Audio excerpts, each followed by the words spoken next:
Maybe a small flat. That's going to be small as fuck. Let me see if I can. I'm just going to keep dumping video here.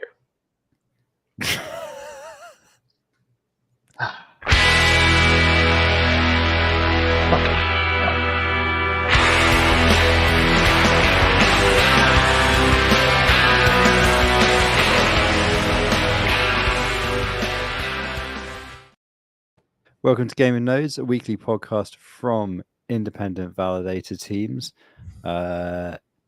This time hosted by two people who are currently broadcasting from the United Kingdom, as you can tell by the excellent broadband provision in Greater London for Usurper. I mean, to be honest, it's almost like if you were in like prison, would it be? It'd probably be better actually. Are you in prison? Seriously? Did they get you at the border? Were you trying to bring in cigars or something, and they were just like? I have seen ISIS videos with better production quality than what I'm producing right now. Yes, that's true. I am on Her Majesty's Wi-Fi. Her Majesty's Wi-Fi is garbage. Well, I mean, it would be. I mean, Her Majesty is currently, presumably, at an advanced state of decomposition. Oh, that's rough. Oh yeah. So how was Duck World? I gather that it was your first tourist stop in the UK was to go to Duck World, right? We did go to Duck World. That was exciting. My son is a big duck fan, so he does have a ton of things. So we did have to make a stop over there. But yeah, no, we got in this morning, overnight flight and just kind of dragging through it. And two younger kids, so we're just forcing culture down their throats. And I see that your son has picked up. I see your son's picked up a Duck World hoodie. Did you just like go straight to the merch tent? No, that one actually we brought from home. That's how bad that is. So we were adding on to the Duck World items of it, and I did get those. So he's a kick-ass glasses. He's a legit, which I don't see legit fan of ducks. A duck enjoyer. Wait, there's more than one Duck World? Like this is an international thing? Which is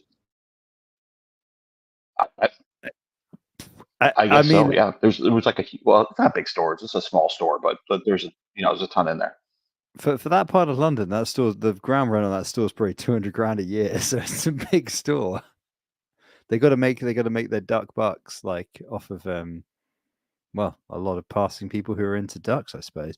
I mean, I have to admit, I just saw where you were based, and I screenshotted Duck World, put a ring around it. It was like that's pretty funny. Sent it with the message big duck energy, I believe was my message. And the next thing I know is I get a message back saying, oh yeah, there's a lot of interest in ducks here. Yeah. We're already there. We've already got Duck Worlds. It's great. And I'm like, well, the joke's on me. I thought I was being funny, and it turns out not only is Duck World actually like a thing, but also it's an international franchise for duck enthusiasts, of which apparently there are a lot of duck enthusiasts beyond just, it was packed. Was that also the reason for StreamYard because of the duck logo? Oh yeah, is it? Yeah, look at that. There is a duck up there. I'm kind of used to the fact that I have a toddler and he just calls every single bird a duck. Sparrow, duck, swan, duck, swift, duck. Not even bird. It's just duck, huh? No, everything with 4 legs is a dog. Everything with 2 legs and wings is a duck. It's an easy, elegant system, some would say. Take that, zoologists. Big zoology telling you what to call these things. You just need like 1 or 2 words, really. It's like that. Is it XKCD where they did that book where they were only allowed to use like 100 words to explain everything, like to explain like a Saturn V rocket using only, I think it was the 100 most used words in Google searches or something like that. So they have like the Saturn V rocket, and they have the label of what it is, and it says like Upgoer 5, and then like at the bottom it has like a line, an arrow going up to the thrusters, and it has something like hot come out, make go up, and you're like, yes. This is finally a science book at my level, at the level of your average validator in the Cosmos ecosystem. Amazing stuff. It's like the Validator Node 101 child's book or whatnot. Children's book. For sure. I mean, to be honest, like more documentation should be written in the style of whatever that book was called, the XKCD one that had an Upgoer 5 in it. I mean, yeah, that might be a double-edged sword, but what could possibly go wrong? Let's get 5-year-olds validating shitcoins. Let's go. Let's fucking go. It's going to bring the next billion in. They're all going to be under 5. Anyway, Manny, welcome to the podcast. How's it going, man? So, well, let's introduce Manny first. So, for those who don't know, Manny is with. That's not how you do this. You can't possibly talk to the guest. That's like, no, we're going to have to go back and then introduce them and blah. We're trying to make it organic now. Come on. Manny's so fucking jarred that someone's talked to him. He's just like, I don't know. So anyway, Manny's from Berachain. He's like a dev. So welcome. Yeah. Welcome, Manny. Yeah, I mean, so a few of the squad here on the Berachain testnet. It's been fun and interesting. And I'm sure we'll organically ask you some questions as time goes by about what the fuck is going on over there. So yeah, do you want to say a few things? You want to get some shit off your chest? I DM'd you, by the way. Probably the only thing I'm about to say is that Manny, lead DevRel engineer at Berachain, used to be at Polygon for a year, more supposed to for the European region. Used to be a lead DevRel for Anchor as well. I'm sure you know them in terms of an RPC provider. And then I also used to be a tech lead for another 500-person web agency based in the US where we actually revamped Coindesk.com. So been in tech for a little while, but that's a bit about me. My day-to-day is really interacting with you guys on like Discord as well as other like protocols and trying to get you guys all talking to each other and getting integrated in terms of Berachain. So yeah, that's about me. Fielding our complaints. Yeah, I mean, yeah, I've done calls with some of you guys as well, like just be able to kind of get a sense so that you guys aren't like shitting on the chain publicly on the Discord. So I just like take it offline. That's basically what I'm trying to do. It's like, Man, how did you get involved in Berachain? Like, how'd you even find out about early and all that kind of good stuff? The way I actually found out about Berachain was about a year ago in Paris. So I had just left Polygon, attended ECC. I was like just with a friend of mine. We were going to different events. And funny enough, there's actually in the DevRel space, there's actually a Telegram group that just is only DevRels in crypto. There's like 340 of us now, whatever, in this group. And Berachain at one point actually posted some job boards for DevRels. And we were just talking about it because it was kind of ridiculous. The salaries were 100,000 to 1 million, right? As the salary ranges. And we're just like, like, what's going on? I'm like, okay, interesting. A company that is coming out of Canada. Didn't think too much about it. And went to ECC, saw our CTO, Dev Bear. This basically a guy who's like in a bear mask talking about the infrastructure in terms of Polaris at the time, their V1. And then I ended up attending one of their events, which I was kind of blown, like just took me off guard. I went to the event and they're like, you go to a typical event and you're like, oh, okay, it's only these particular beers or this drinks, etc. that you can only, and they're like, whatever you want, like, doesn't matter. It could be like the craziest drink you want. And I was like, okay, interesting. These guys have like money. And then they were like, okay, we got to stop the networking. Everybody needs to sit down because we're going to have duck confit to eat for dinner. And I was like, where am I right now? This is like really weird. And funny enough, I just like was like started reading some of their stuff. And then actually one of the recruiters, I ended up reaching out because I'm that good on socials. And we just started talking back and forth. And then it led to me coming on the team, essentially. It's going to be like a year in October or so. They always get you with the duck confit, right? That's the first thing. As soon as that stuff comes out, you're like, all right, where do I sign? I'm in.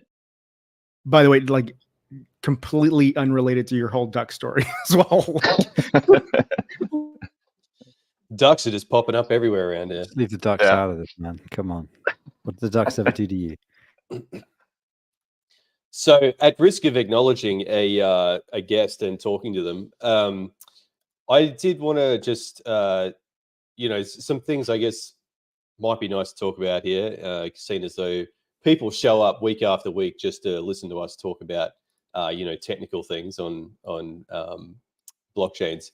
So, the V1 of the Berachain testnet was quite like I don't want to say difficult to run, but there were like some issues in there where there was quite a bit of state bloat and a lot of people miss blocks a lot. It was hard to sort of resync a node and that type of stuff just because of the size of the snapshots and everything.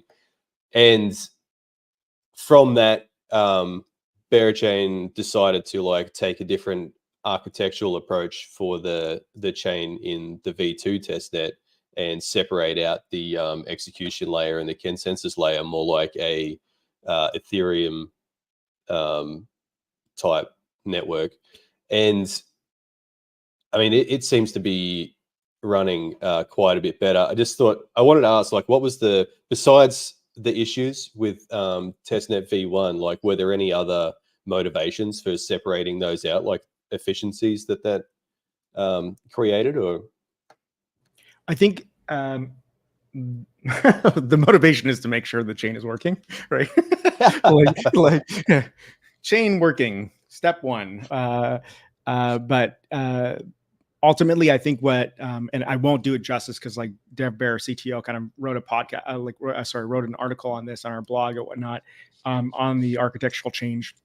But there was a big bet on precompiles, basically, which is kind of interesting. Like the whole bet was like precompiles are very, very efficient in terms of, just being able to execute specific things. You could like almost create precompiles for ERC20 tokens. It could just handle transactions much more efficiently, right? And the thing that we found was one of the issues was that just Cosmos couldn't handle the transactions just as well as as ETH does or not. So there was a lot of P2P storms that we noticed kind of come up and would just like lock the network at different times, right? And the idea with the precompiles, it was really almost like this single binary that was like a wrapper where it was like you had Cosmos SDK wrapping around the EVM, handling some of the transactions, and then being able to interpret it for some of the bytecode for on the precompiles. The issue was like we noticed right away is that some libraries, and we kind of said we're using like Foundry or Hardhat or etc. Where we're trying to do basic like transfers, we noticed that the bytecodes actually just wouldn't work like correct, like exactly, and we get specific errors, right? On top of this whole like issue in terms of just this incompatibility and P2P storms or whatnot. And the funny thing is that the CTO had been thinking about this for a little while in terms of like, hey, like I think precompiles are great, but they're great for a specific use case. I think my bet on them was, and I'm not, don't quote me on this, but his idea was like, hey, it was great, but at the same time, I think it's great for a particular use case. And I think we have actually a few different protocols that actually took Polaris, and like we've since archived it, but people are still using it for application specific chains. And this is like a really, really like ideal use case where you're doing specific transactions that you're understanding exactly what you're optimizing for. So precompiles as a framework for Polaris was really, really ideal. And then what I think what Dev noticed was that, there's this incompatibility of, it's not one for one when it comes to the execution client, right? What does that look like in terms of, making sure that it's fully compatible? Because one of the things that we kind of see for a lot of these different like L2s or L1s is like there's constant forks, and people are like, if you look now like at Linea or Polygon ZKVM or et cetera, they're all like specific forks that are like potentially at London or Shanghai or at specific forks. And then they always have to figure out ways to backtrack in terms of adding new features when it comes to new upgrades. And we just didn't want to deal with that because like that requires so much money. We're not going to become Optimism. They have tons of money to be able to just maintain that set, right? And the thought was like, where can we really optimize things? Like everybody, all developers like really just want is EVM, like not to like shame Solana in that sense, but everybody just wants EVM. It's just like, it's a lot easier for them to understand. So let's just take the best case of like that existing ecosystem of existing execution clients like Geth, Reth, etc. And let's focus on the consensus side of things and really kind of separate concerns just like ETH did to make it more modular. And this is where, it introduced so many new things where it's based off of Comet BFT. So actually it's achieving single slot finality. So, and I'm telling you guys, because all you guys know this already, right? But at the same time, it really kind of optimized things, and we got down to 2-second block times, which is crazy. And then still being able to kind of support that whole EVM ecosystem from that point of view, right? But the bet is really that modular aspect versus this monolithic bet with Polaris and now with BeaconKit that really achieves that. And it's just, if you haven't seen the talk, Dev did a talk at Modular Summit just at ECC. So I definitely recommend checking it out. It goes over the entire, the reasoning behind things, what is also possible, and he'll do it much better justice than me. But as far as it goes, I'm really bullish on this because for me, I think it's a framework not only for L1s or L2s, it has the potential to become, the equivalent of its CDK or OP stack, where people can start building on top of it as well, which I think is a really interesting bet. Manny, do you know why did you guys continue with Comet on the consensus layer? Like, why not just, I mean, there's a lot of work in BeaconKit. We were taking a look at what was going on in there, and I think you said you were at Polygon too, right? So there's some history there with kind of the Heimdall-Moore type structure and kind of using Tendermint or Comet Tendermint as a basis for a consensus. But why did you guys? What do you know? The was it more like, hey, we already had this, from Polaris, we already had this kind of infrastructure here. We understand it very well, so we want to continue that forward. Or was there something like really that that you guys wanted to continue with when it came to Comet from BeaconKit? So I think two answers, and I probably won't I don't know Dev's mind in terms of all this, just to speak on his behalf, but I think two things. One is there is that familiarity. Like Dev is actually really, if you look at some of his history, he was actually really active in terms of the Cosmos SDK. He still kind of contributes to it. He talks to a lot of also on the ETH execution side of things in terms of those team and works with them as well. So him contributing, a lot of people actually know him from that perspective. And I think there was the bet that, if we're that Comet BFT in that sense, it achieves, there's this, I forget what the triangle is, like liveliness and like security, etc. There's this triangle, and this kind of gets at this idea where there's this bet at liveliness a bit better, where we can get to also consensus a lot faster, right? But it was also the bet that there is some interesting things that you can do with that, kind of piggybacking off of Cosmos SDK. And we actually have another team called Union, which is essentially working on IBC now. So there's an interesting aspect of being able to kind of merge the worlds of ETH, like the EVM execution side, as well as Cosmos. And I think this is what the bigger bet. Otherwise, we would just become another EVM chain from that perspective. From a, not to say like, right, that's the whole selling point, but because POL or proof of liquidity is the main selling point behind Berachain, right? But this is an interesting bet that the team had. So probably you sort of talked about Berachain being a POL chain there. We'll move into that in a tick because we got questions. So in terms of IBC then, with Comet BFT, I believe the plan is to not really ever use IBC, right? Or are you guys considering connecting in on that side of things? Or is that not really an option now with the execution layer being EVM? So Union, I can't speak to Union in terms of them, but the whole goal is that they were actually actively working on this. So it actually plugs more on the consensus side to be able to see what it looks like in terms of bridging those transactions. I probably can't go into detail in terms of how it's going to work specifically, because I know I'm not a protocol engineer like Dev is, and I probably know it more at a high level. But that is the goal: is that there is going to be a bet, at least, on being able to provide IBC potentially in the future. Is this the same union that is just the Cosmos union with Connor and those guys over there? Is that the union you're talking about? Sorry, union.build, essentially. Like if you go to their website, they're essentially working on this, and yeah, I'll post a link here if that works. But they're the team that's going to be working on this specifically. Yeah, that's the same union that I'm talking about. They've got their testnet up at the moment as well. I believe. Well, you'd be in that testnet too, certain probably Schultzy too. But back on Lavender's in the comments, taxes and movie reviews. So that's usually where we end up, Manny. We end up sort of getting sidetracked to talking about tax, but resisting the urge today. So proof of liquidity, new concept for everyone involved, and it can be quite a lot of misunderstandings with it, and especially validators trying to wrap their head around it. It's a completely different paradigm to what we're used to, obviously, and sort of the whole economics of the chain sort of changes with this mechanism.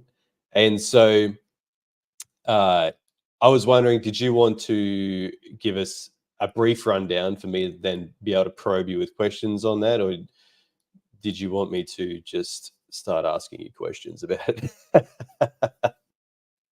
I'll try my best. Whatever questions you guys have, I'll try to do. The only thing I probably will preface, and I was just gonna say this, is that the tokenomics are probably not finalized. So whatever I'm telling you right now, and I'm sure you guys have already seen some of the contracts, or even for that matter, how like the rewards come through the blocks. Those are probably they're changing at one point, and they're subject to change and whatnot in terms of up until mainnet. So, so for those who are new to Berachain and listening to this, so proof of liquidity is a mechanism whereby protocols, I'm going to butcher this, Manny. Let's hear it. Yeah. Yeah. So I'm trying to like picture it all in my mind while I'm talking about it. I should have written down a bloody speech. So, so basically we have validators still have emissions based on how much stake they have. So emissions of BGT, and how that BGT gets to stakers is what's BGT? It's just the native token, BGT. So it's it's what the governance token of the Berachain. Manny? Yes.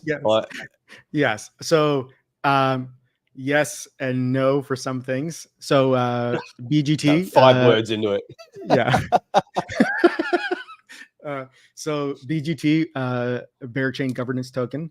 It is a soul-bound ERC20 token, essentially. So you can't transfer it. You can burn it for Bera, which is our native gas token, and it is essentially the token that's given for block rewards for validators. It's also used for essentially delegators or essentially users who have that BGT to be able to delegate to validators to essentially increase their reward weight in that sense. So as they delegate them to validators, they increase their chances of being able to get those rewards essentially per block. There is another token it's tied to a single account, and you can only burn. So what when you say, I might have misheard something there. So when you burn it, that allows you to exchange it for something else that you can then sell or trade, or is liquid in some way.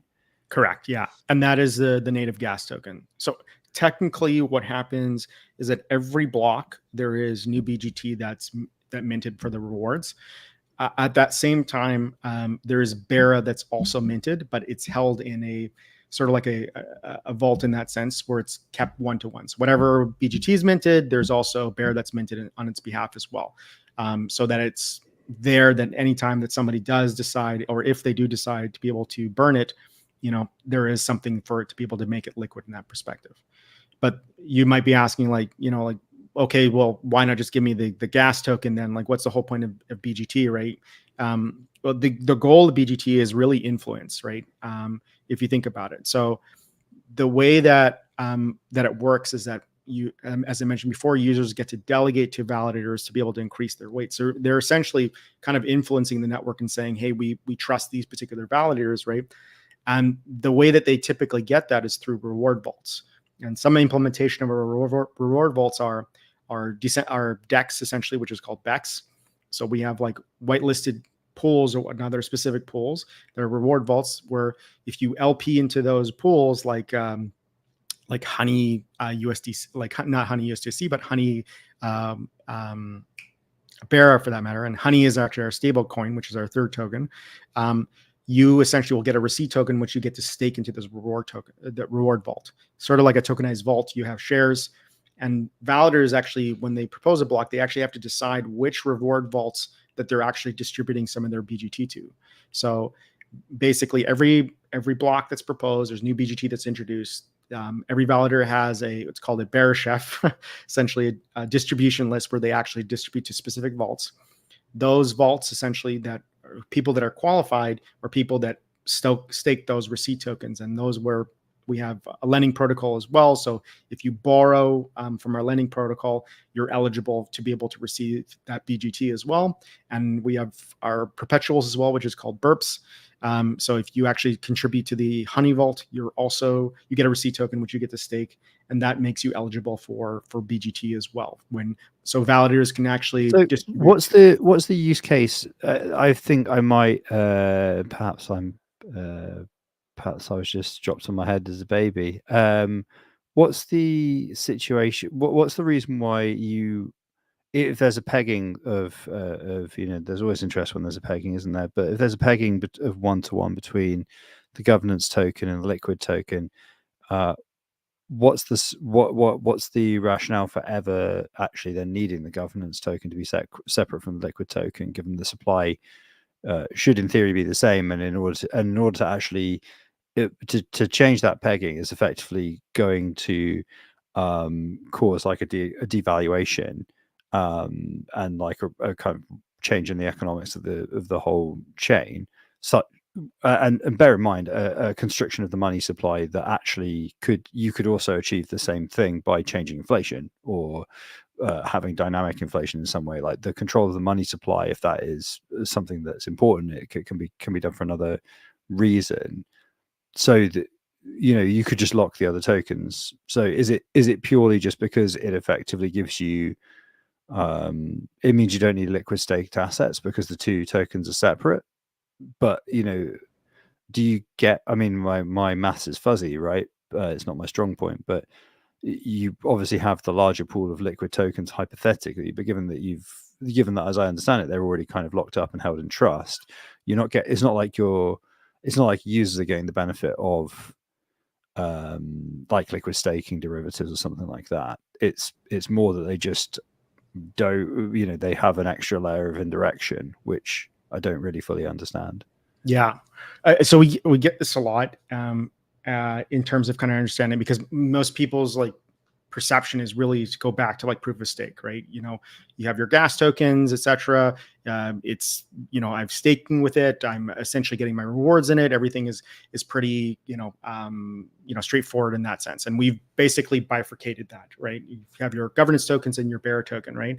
The whole reason behind this was, and I recommend, there's a blog post from us called the Fat Bearer Thesis or whatnot. There's this idea of, it's called the original thesis was on the protocol thesis, and the other was the original one for web is actually the app thesis. So the app thesis is really applications or mega apps essentially kind of control the liquidity in terms of regular Web 2 or web in general. If you think about it, like mega apps, like, I don't know, Uber, depending on what country, whatnot, a mega app, or WeChat, whatnot, might be a mega app that kind of controls most of the actual revenue or liquidity in that sense. On blockchain, it's a little bit more one-sided in terms of protocols. So if you think about it, like there's a lot of locked TVL in terms of a chain, right? But some of the apps, they never see any of that money. Like they're basically trying to get at crumbs, if you can think about it. And not to say that those crumbs aren't big, but at the same time, it's sort of like there seems to be like this weird imbalance that, the protocol has like a ton of money, and like the dApps that are building in it, which are essentially bringing all the users to this chain as well, they're not like, there's no benefit from them apart from the use case. Well, it's because they don't charge money for their service up front. Yeah. So the thing that the problem that has been described with the kind of Web2 mega apps is that primarily, some of them do, actually Uber would be an example, although I know they have issues with profitability. They don't charge the upfront fee that necessarily, and actually to be fair, some delivery services, a prime example, like the Deliveroos of this world, right? They actually don't charge enough to cover their own costs, and they lose money, right? So that's a similar problem, I suppose, where they have users, they accumulate a large amount of power and network effects, but don't actually make money. And part of the reason that they one of the many hypotheses for what is going on here is actually that they are landowners, right? And their economic model would be conceptually the same as a walled garden, like feudal landowning or something like that. Is like, if you kind of look at different economic models, it's one of them you can apply to it, right? And you see this with very highly developed marketplaces in the space, like something like I think Amazon's like the easiest one, where they just go like, no, we own this, it's our land, we're going to essentially extract rent in one way or another. And a lot of the really large incumbents do this by selling you data, right? That's the actual rent you pay. And so the issue that you have with a lot of these dApps that are not charging money is that they're obviously never going to make money, right? Because they are in a landowning paradigm, because that's what crypto is, right? It's an oligarchy with landowning, and the blockchain substrate underneath own the land, right? And so this is why I stopped developing dApps, incidentally. It's because there's no point developing dApps, because you can only ever make crumbs, because 1,000 years of economic history says that if you are a farmer tilling the land, you are only ever going to make money for the feudal landowner. So my question would be, in the context of a blockchain that is a platform blockchain, like the tokenomics can be very, very clever, but what can you actually do to ensure that, short of telling people, hey, are you charging up front for what you're doing? Like what can you do to incentivize the actual splitting of kind of profits and revenues with the people that are building the projects? And I know obviously like dev grants and all sorts of things, that's an option. So is there some other way? So funny thing is that our one of our founders, Smokey, is actually very anti-grant.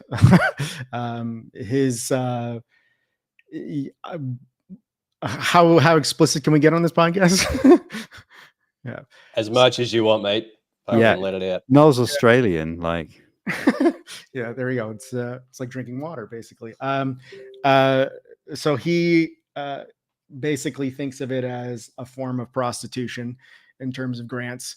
If you think about it, you're forcing somebody to do something that they might not have really cared about in the first place, and they're just going to be there to be able to get the money and probably leave from that. So there's not really in line incentive for them to be able to kind of stick around, right?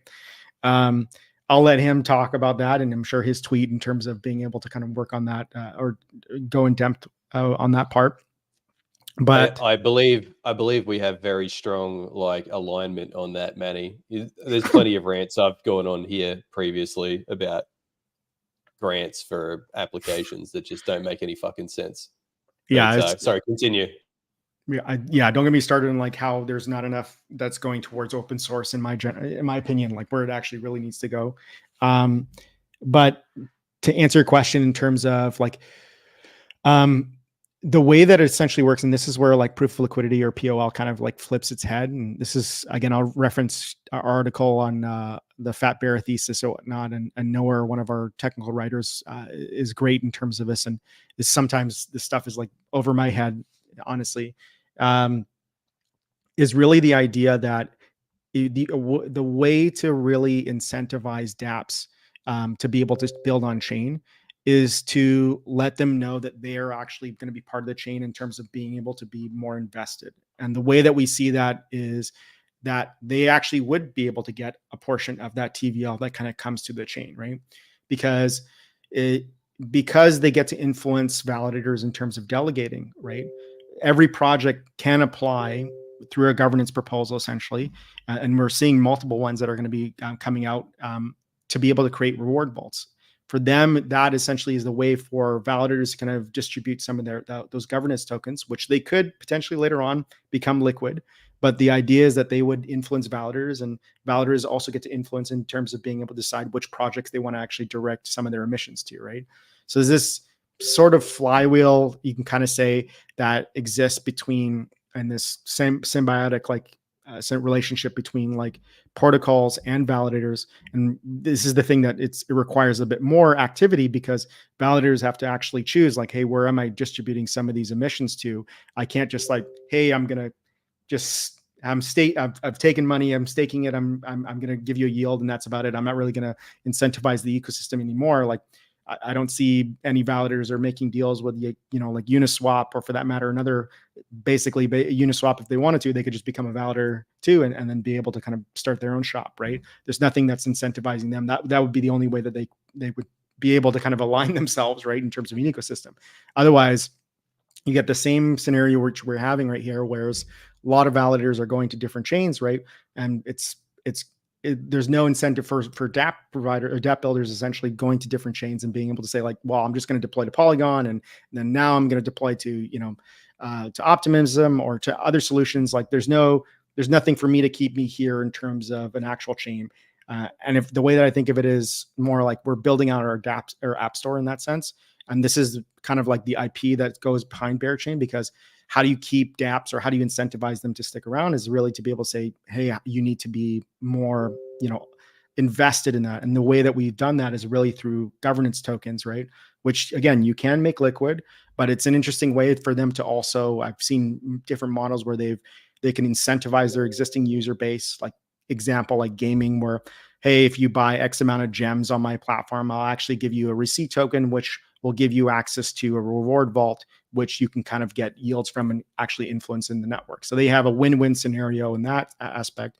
Or even projects where, like, hey, I'm going to offer a bribe, or what we call incentives, to validators to be able to give certain tokens of my project as potentially as an investment. And all I need asking is you direct some sort of those rewards in terms of BGT to my reward vault. And this is an interesting way for them to kind of jumpstart also their businesses as well in terms of different apps.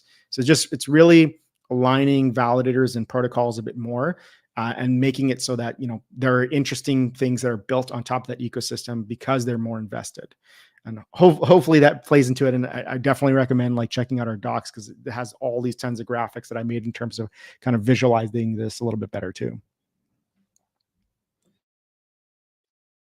The whole bribery side of things is very interesting, and I started talking to yourself and like other applications the other day about these bribes, and it all came along because an app came to me and they're like, okay, so we're looking at what mainnet looks like, and we want to get involved with some validators. We see you're like up there on the thing, so we want to talk to you.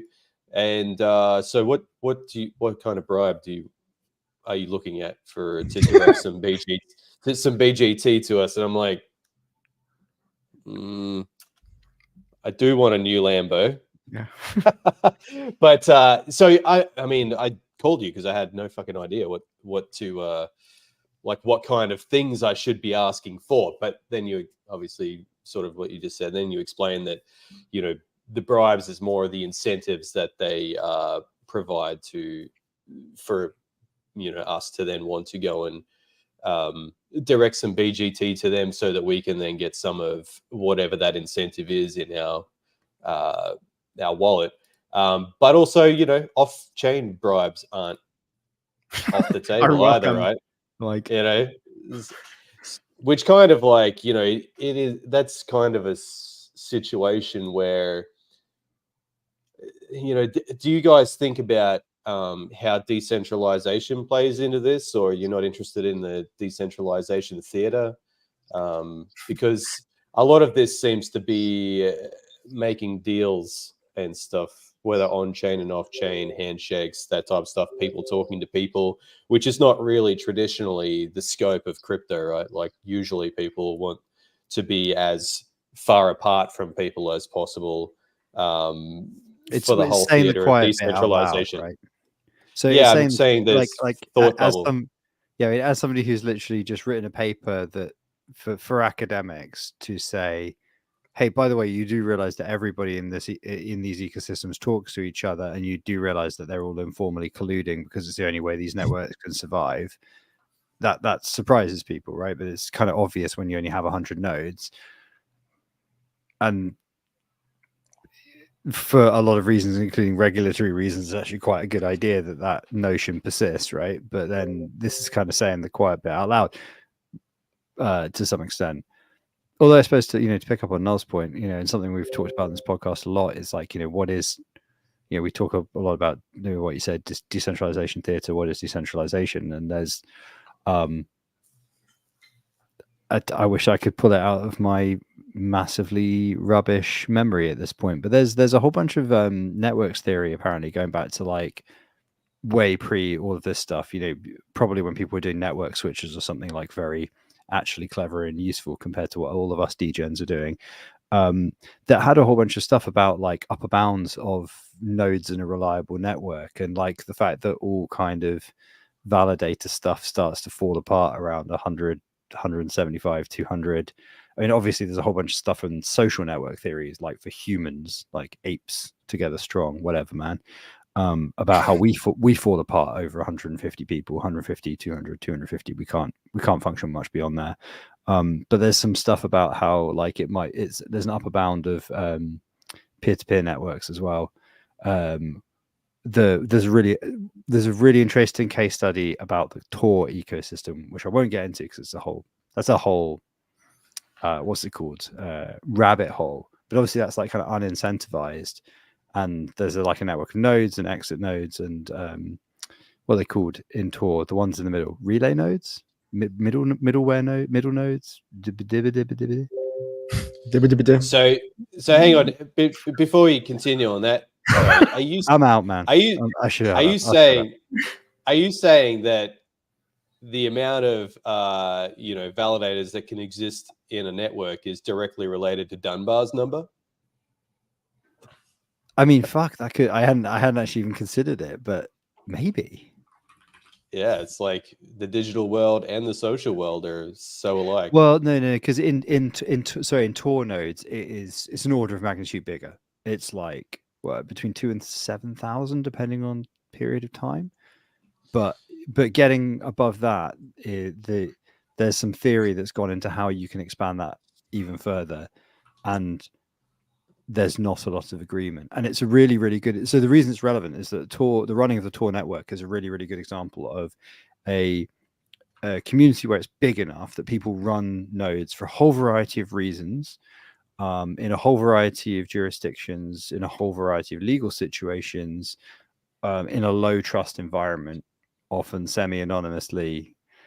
It has some comparison to the sort of stuff we do, except it's done fully without expectation of profit.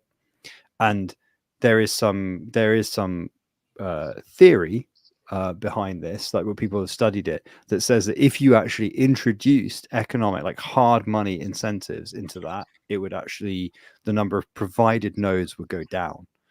But unfortunately, I don't have the citation to mind. It was just a discussion that somebody who has been in the Tor ecosystem since like the start was telling me this, like, oh yes, there's a bunch of stuff. And I was like, I need to go read about that because that sounds fascinating. But I don't have the exact citation to hand. But economic incentives, man.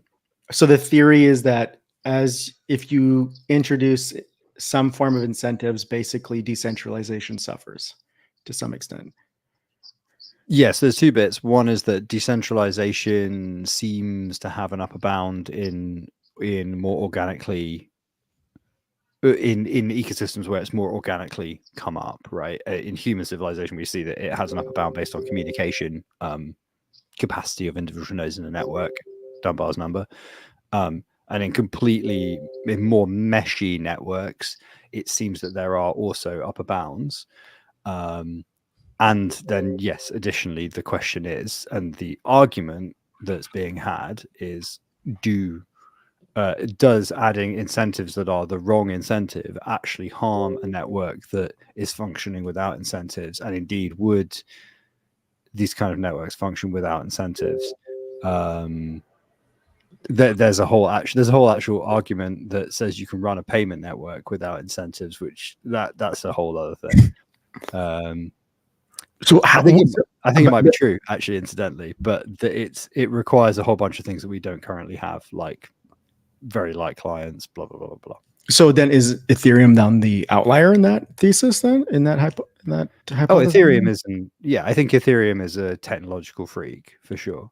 Like, it's like, like any piece of technology where it's like the exception rather than the rule. I think if you assume every blockchain is going to be like Ethereum, or if you assume Ethereum is like, whatever, man, like is if you assume Ethereum is a template from where we're going, it's not. It's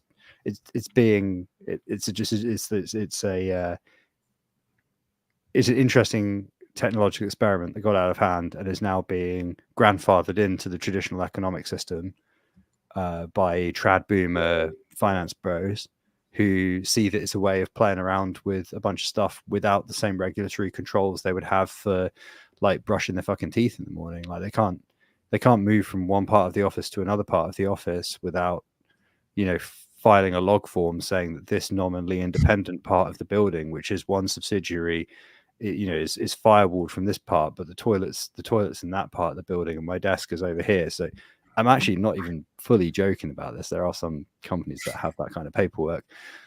Luckily, I've never worked for one, but governments. These things happen, right? Regulations, and then these same organizations can just be like, hey, wait, we can just mint a shitcoin. yeah, depending where you are in the world. Yeah, sure. Well, in this country, the answer is if you've got good enough lawyers, what's going to happen to you? Like, it's boys will be boys as long as you don't advertise it. And if you're going to advertise it, you apply to the Financial Conduct Authority and get regulator. And if you're already regulated by the FCA, then you're already regulated by the FCA. I mean, it's just about risk tolerance at that point, right? So I don't know, but it's a digression. It's not really related to protocol and liquidity, is it? You definitely went off on a solid fucking tangent. I'm going to be creating YouTube snippets on this, on just the number of tangents that are for this podcast. 100%. Yeah, we don't really have a line that we walk here. We sort of, it's like, when they get you out of the car when you're hammered drunk and you have to do the test. This is the test. Totally happens to me every day. That's right. Drunk driving all the time. Do you even own a car, Manny? You live in the city, right? I do, but not in this country. I own a car in Turkey, basically. Yeah. Okay. Yeah. Well, I guess that sounds so sketchy. I own a mule van in Turkey or something. It's like, yeah, I bought a car in Turkey. No. It's good. It's cheap on Facebook Marketplace. That's what I've got. Yeah. I don't light that one on fire and walk away. I had to get out of that one, but yeah, I haven't had one. For reference, I've lived in Turkey for a number of years too, and my wife is Turkish, and so that's the reason why we own a car in Turkey. So does that mean, like, do you have a house in Turkey still, or are you just, is it? I imagine that there's this, nicely set up house with the Land Cruiser in the driveway, just waiting for you to come back to it one day. Sort of just comes out every morning and looks down the street and up the street, and it's like, goes back in, just waiting. We still have a place in Turkey. My wife and I go back and forth between Canada and Turkey, in specifically a place called Antalya. That's where we have our place, which is really, really nice. But I went on holiday there a few times when I was a kid. It's very nice. there's a lot of people from the UK that goes there. Right now in my area, there's probably more Russians and Ukrainians because of the war, though. But there is a lot of people that come down from the UK. But yeah, as far as it goes, like we half the year here, half the year there, whatnot, mostly for winter because it's nicer there and it makes it a little easier also to go to other European countries too. So. And the plan is to go back there permanently, relatively soon. Okay, so we're gonna get into like the tax conversation now. Look, man, I've been dancing around it the whole time here. We need to talk about tax at some point. So it's totally tax time. So Turkey is an interesting country because there is no tax on crypto. It doesn't consider it a store of value in that sense. It's illegal to accept it as a business to be able to, hey, like I'm going to accept this as a currency, etc. But there's a weird gray area where you can accept crypto and you don't have to claim it because it's not considered money. So there's a lot of centralized exchanges that exist there. So you think of Bybit, OKX, Binance, all of them kind of are there in terms of the market. And there's this weird stat. I don't know where it is, so I don't know if it's completely accurate, but said half the population of Turkey holds crypto, which is like 40 million people if you think about it. And that's partly because of the inflation that they're dealing with, right? Yes. But yeah, as far as it goes, I'm probably going to be moving. I'm going to be becoming a Turkish citizen, and hopefully take advantage of those taxes in terms of not paying tax on crypto in Turkey, basically. And there's no limit to that number. That could be 100% of your income, so therefore you pay no tax on anything.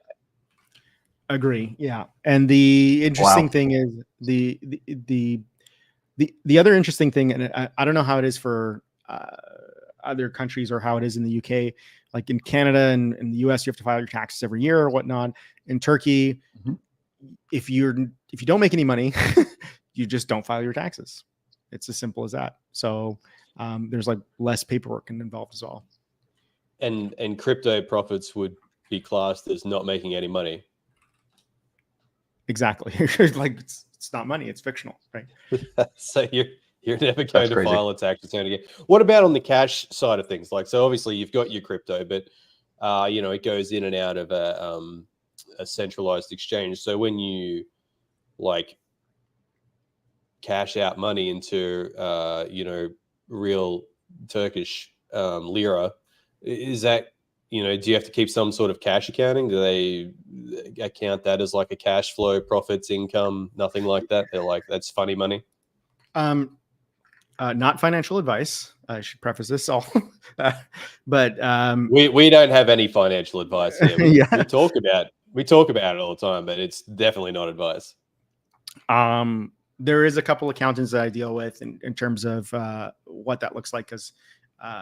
But as far as it goes, from my understanding, and I could be completely wrong in terms of this exact term, but it'd be akin to like a friend giving you money. So like you wouldn't pay taxes on a friend giving you money back in that sense or putting in your account. And we know I can tell you that over here, if a friend gives you money, you're probably paying tax on it if it's a fair quant. Yeah. Yeah, I think they've cracked down even on the US with like what's that Cash app that everybody like Venmo, whatnot as well. Venmo. Like, yeah. So, but yeah, it's a little bit. That's where I say it's like Turkey is a little bit weird in that sense. Like it's a very gray area for some of these things. So, yeah, well, to some extent, like you would cash it out into fiat, and then you could store it in with a local bank in terms of they'll have U.S. accounts as well. But yeah, it's legal in the sense that I know quite a few people that are doing it as well, or they just cash out when they need to. And if they want to run them through businesses, then that's when they'll probably have to pay taxes on it. But as an individual, they shouldn't have to. So over in Turkey, like they've got quite a severe like inflation problem at the moment, right? So you mentioned US dollars. So are a lot of banks over there offering US dollar bank accounts as an alternative currency to the lira, given that the situation. I know that they. I'm sorry, this is getting a bit off on a tangent, but I'm sure that the Turkish government were giving incentives for people to save their money and not spend it in lira, right? Like they were inflation plus, as whatever the inflation is, we'll give you that plus another incentive, which we'll just print to keep your money in the bank. It was crazy. Like, so we in Turkey, it's called mevduat, and basically what it is, at one point, when we had money in it too as well, it was somewhere of like 40 or 50% APY, which was crazy. And it wasn't like locked. You could like withdraw it every month. You just had to keep it a minimum of like 30 days.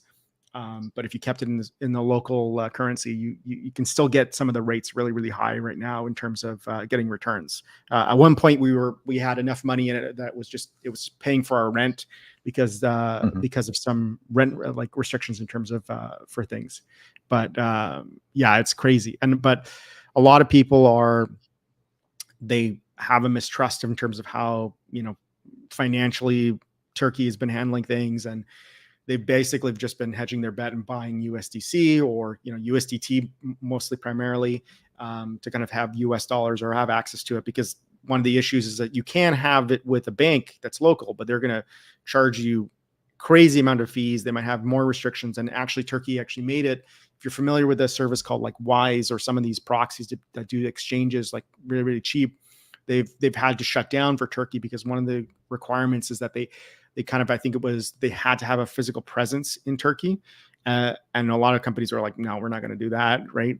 So they ended up saying, okay, well then you don't meet the restrictions, so we're going to have to shut you down. So you don't have a means to be able to do it. So everybody has to go through traditional banking to be able to kind of have a US account. And you would basically have the whole SWIFT thing, and the fees to be able to kind of transfer to another country are still quite high. So crypto is like the best way for them to kind of to leverage that, right? So have you had a meeting with the Turkish government yet and floated, just Bera as a alternative currency? Yeah. I mean, that's a possibility. I mean, we have our stable coin called Honey, so I'd be kind of curious. Obviously, Turkey is like a weird place, man. Like I've like heard stories of people like selling their houses and like betting all in on crypto and like losing it all too. But also like the ecosystem of them just needing it. Like I tweeted this out the other day where somebody was going to buy a car, but they were trying to get a loan for a car, and the interest rate, and this was the discounted rate because they were a business, was 50% on a car loan. And they were like, this is ridiculous. So what they ended up doing was they're like, hey, I actually have some crypto. I'm just going to take a loan on Aave. They did that, and they bought their car because the interest rate was like 10 times cheaper, basically. So it's funny that there's like this missing, like there's this gap of opportunity also for blockchains. And I have this like weird hypothesis that that validators at one point in emerging markets at least have an opportunity to become banks, because I think it's an interesting opportunity. Because if you think about it, you're effectively printing money, right? And that money probably is not going to be that great in terms of like, Western countries or whatnot, but that money is still, in terms of loans, in terms of arbitrage, in terms of like you offering it for an emerging market, it's an interesting opportunity for you to kind of say, hey, well, I can become a financial institution, right? And be able to offer these services that would be competing to traditional banking services. Right. Yeah. But it's not money, and it's not a bank, is it? Like, because I could attack it via finality. So I could get 33.4% of a blockchain to say just blacklist any TX coming through from that validator. I could do, because it's fundamentally still a low trust environment, right? So the opportunities for this stuff in the current state of where we are with low trust systems, right, which is that they're sort of low trust, but they're in a trusted enough situation that's actually quite easy to engineer system level collusion. is that you are attackable constantly at a systemic level and an individual level, which is not, it's not possible on Ethereum because of economic finality, right? The TVL is too high, chain can't sustain it. Although people said that about it pre the DAO hack, and that was still worth a few quid back then, as I recall. And you know, still reverted the ledger, still changed history. Could that happen again? Probably not. Validator business who would like to not get regulated, I think, is a dangerous line of argument that I very strongly like to point out to regulators in the UK, that our business model is an emerging market where the assets can be lost by acts of God, by token governance, by random degens on the internet deciding to delete it all. And we should not be regulated like a bank, and we should not be treated like a bank. And in fact, you know, well, I mean, there's a whole discussion of what cryptocurrencies are, but they sure aren't money. So that's another thing. But that's it. Their adjacency to money is very strongly related to the economic stability of the jurisdiction in which you're in, I suppose, which is I think the point there for the emerging market question, I suppose. But I guess like the argument with the emerging market question becomes like, well, okay, are you better off just supplying them with a low trust infrastructure for buying US dollars or euros or whatever, something that's central bank banked, but with a similar infrastructure that is doesn't need centralized trust in their country's economic policy, right? And you can actually obviously engineer that system with the same principles as a cryptocurrency, whereby you would have individual validators taking some portion of the fees, whatever, you know, like if something has inherent value, or not inherent value, but consistent value, you can build a business case around it. And given what you're saying, Swift fees, it doesn't take much to undercut Swift and still make a sizable profit on Forex. 100%. Let's be honest, right? I mean, hey, like, this is, if it wasn't like so insanely regulated, this is one of those markets, you know, no, usurper, we should put our heads together and just knock this one on the head. We should just solve Forex at some point and make a few bob. We can make a few quid. We can make a few quid on that, I reckon. What do you guys reckon? You in? We got 3 nodes right here. Well, I mean, like, you know, I just know. I realized I was talking to an Aussie bloke no. the other day who was telling me about how on it your lot are about you know, central bank crypto and stuff. And you've been talking about it for ages. And they were like, yeah, we're pretty good at Australia. And I was like, I have an Australian colleague who absolutely loves his government's tax position on how crypto works, and would really love them to introduce a central bank digital currency that ideally makes him lots of money. Please tell me more. I don't think there's a scenario in which the central bank's digital currency could ever make me money, but it will certainly make it a lot easier for the country to control the money supply. But in terms of like, are we onto it or not? So I know that ANZ has like people dedicated to researching this, and they are definitely talking about centralized digital currencies for the banks. I don't know if the government is on board with that. I heard that there's something around wholesale, but I think that must be what you're describing, right? Where it's between the banks for like clearing and stuff, because they're currently, you know, they have a huge amount of fees and infrastructure for just their intrabank clearing. So a little while, like that. You know, maybe 5 to 10, well, probably 10 years ago, the big banks here in Australia, there's only 4 of them. There's ANZ, Commonwealth, NAB, and another one. They're like what they call the big 4 here. I can't remember, what is the other one. I don't know. Oh, Westpac. So Slayer. I think they all sort of got together, you know, a decade ago, and they built a new faster settlement backend for our banks. So it's called OSCO, and it's available to all the banks, so far as I know. And we can settle a transaction here in like seconds. So if I send my mum $20 while she's at the supermarket to pick me up a bottle of milk, I can get on my little app and I can send that, and it's there. Whether it's $20 or $2 million, as long as you got the clearance to send that through your bank, it's there, and then it's cleared, it's finalized. You can do what you want. So they developed that and implemented that in the background. And I think I was reading something the other day, and this could be total bullshit, but I'm sure I was reading something where those guys over at bloody who's got that shit coin that keeps going to court, and they got their cross-border settlement stuff. Who are those guys? Ripple? I think Ripple have something to do with the back end of that.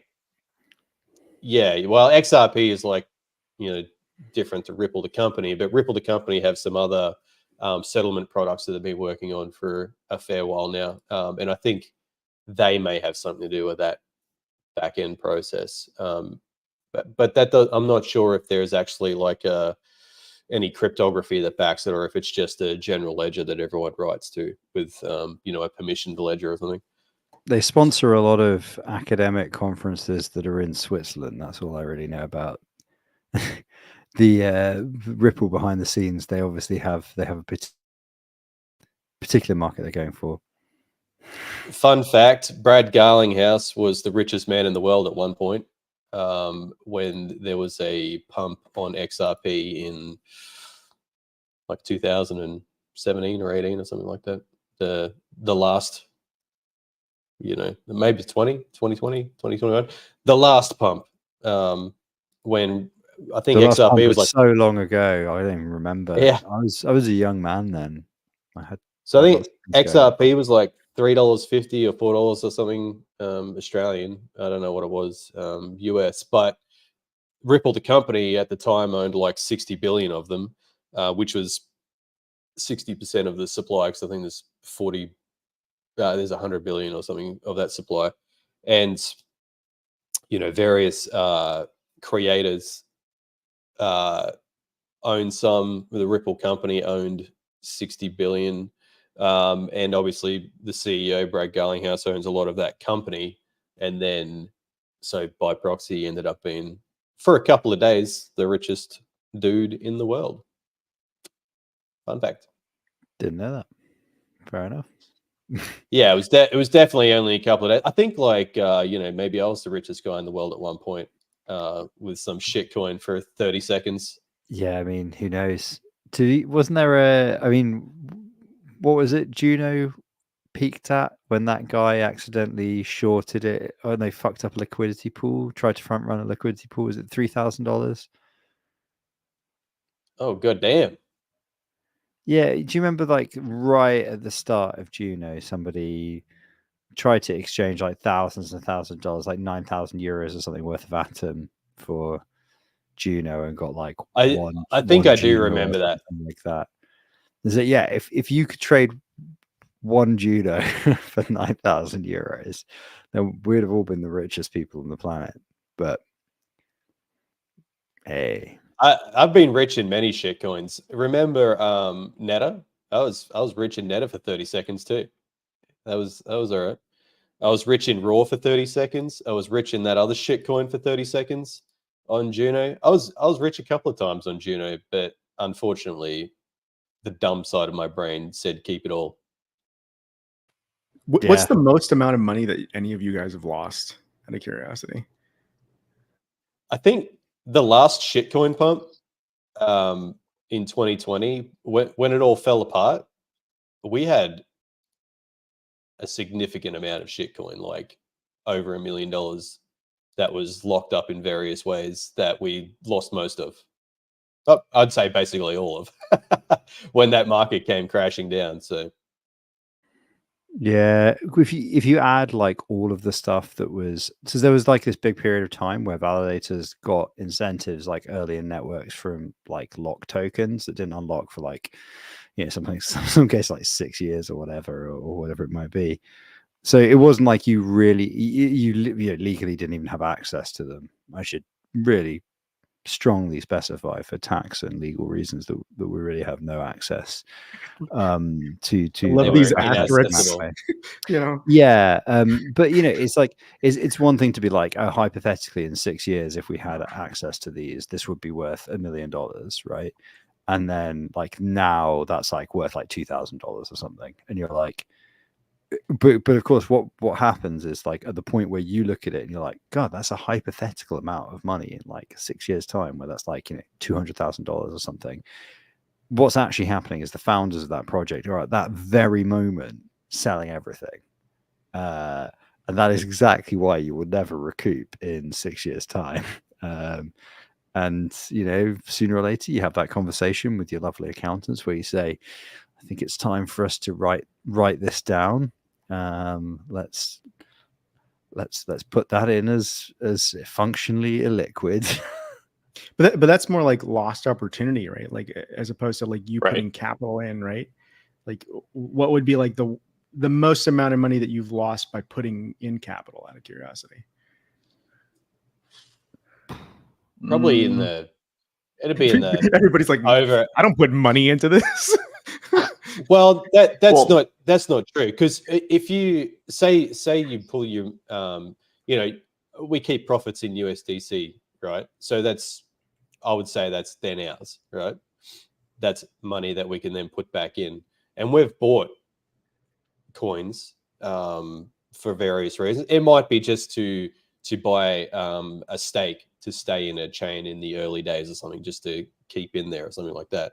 We've definitely lost six figures doing that.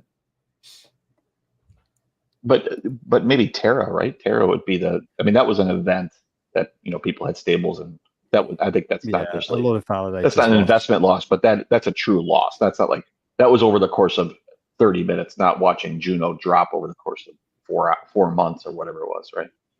Yeah, 2 years. Yeah. 2 years. Still going. It's still going.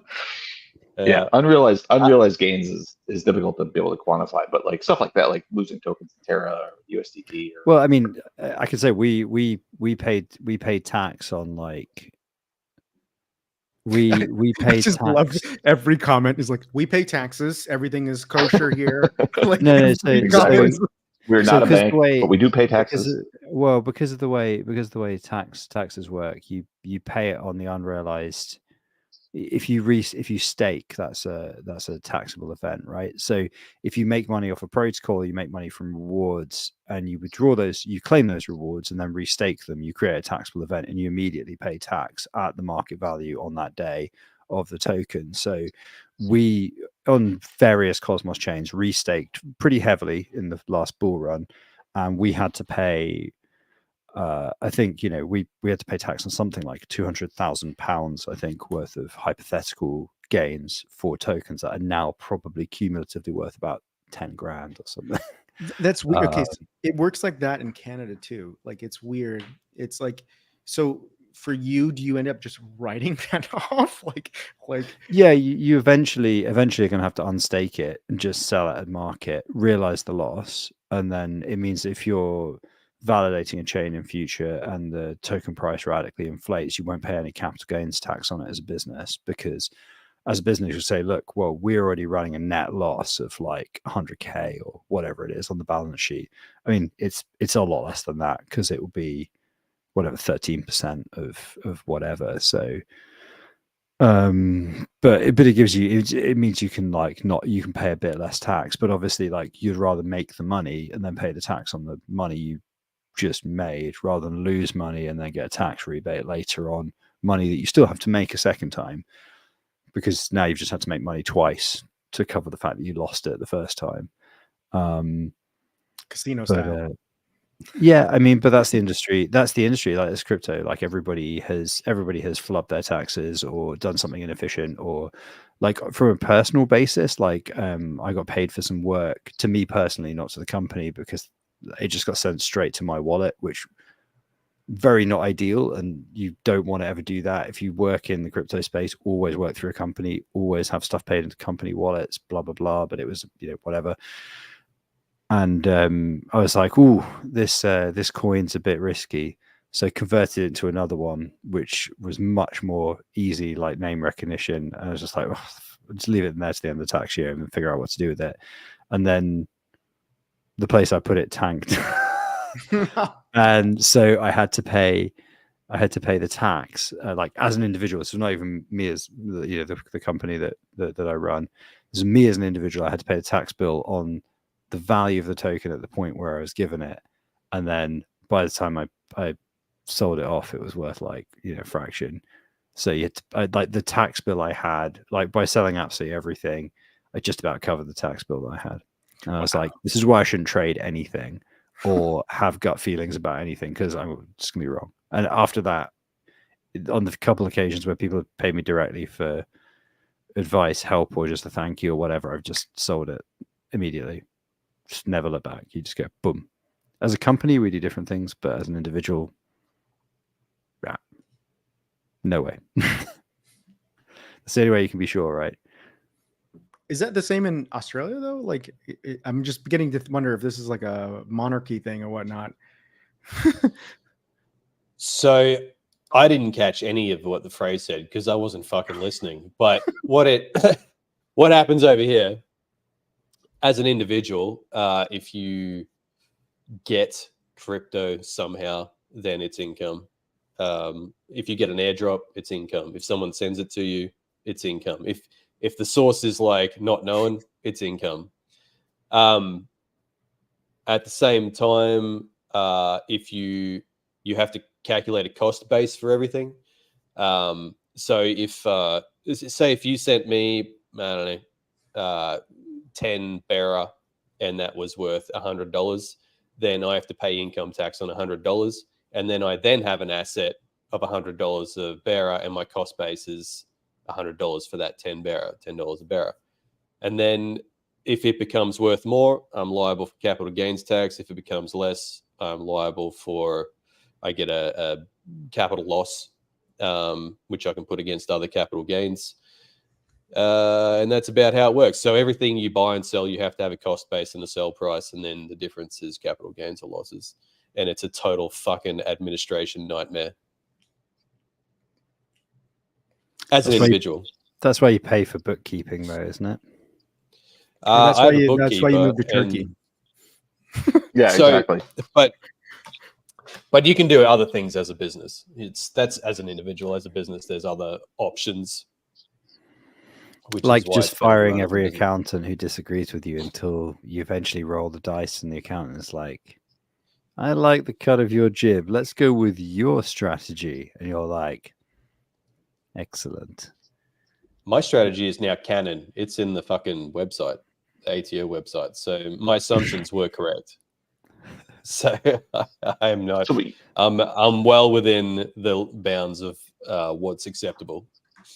Wait. What do I you pay- have that. There we go. are you paying cap gains on just holding it, or if you're staking it? Are you talking to me Yeah. If you just as an held it for a individual or a year business? as an individual, As an individual, if I take my $100 Like of with shitcoin, sitting in your wallet. Yeah. yeah, well, it's still, you can stake it. It's still yours. If you don't realize any of that, of the rewards, then it's not income yet. So it's only income when you realize it. And Mhm. it's only a taxable event when you sell it. This is what I would love is if here. So it while was you're the same holding it, thing. it's an investment. While you're holding it, it's still a capital asset. So you don't, whether it's staked or not, it's still a capital asset. It's a You capital haven't asset. It's disposed held. of it. Yeah. Yeah, so it's disposals that Right. trigger a capital gains tax event. Yeah. Mhm. So the thing here is that they class. They But class just holding it in a staking as wallet is disposal, considered which is a super weird. yeah. Yeah. That's the thing that needs redefining, I think. That's Because crazy. if it wasn't for that, you'd just be like, oh, sweet, cool. This totally makes sense. Everything else about it makes sense because it's basically what Niall's just described. But yeah. But I mean, say if you have say you have I don't know, some staked Juno, right? And you're like, all right, I'm going to sell this now, and then you unstake it. At the same time, you trigger a income tax event because you you get the pending rewards issued to you at the same time you unstake it, right? So you can't unstake it without triggering an income tax event. So you get that, and then so now you have to calculate the cost base for that income, which is the same as the income. So now you have a capital asset, plus you're releasing your other assets, which takes, I don't know, 28 days. So after 28 days, you take everything out of your account and then you send it to a centralized exchange, for example. So then you have a fee that you have to record, which has a cost base of something that you have to calculate, right? So that fee is a disposal. So you have to calculate the cost base of that disposal, and that's how much the fee is. And then it lands in your account at centralized. But you're using a centralized exchange, right? Don't you just have Coinly? Yeah, but it still has. So it's not. Coinly's not very good at calculating cost bases of things, by the way. Well, sure, but it gives you the time. It gives you the time, the asset, it gives you everything you need to then hand it over to a bookkeeper and go, okay, cool. Just like go on this magical website called CoinGecko and find out the historical price on the day. What I'm getting to is that just to do one simple thing, unstake and sell, you trigger about fucking 5 or 6 different events, right? That are taxable. Yeah. And then you have to track all of that. So that's doing one thing.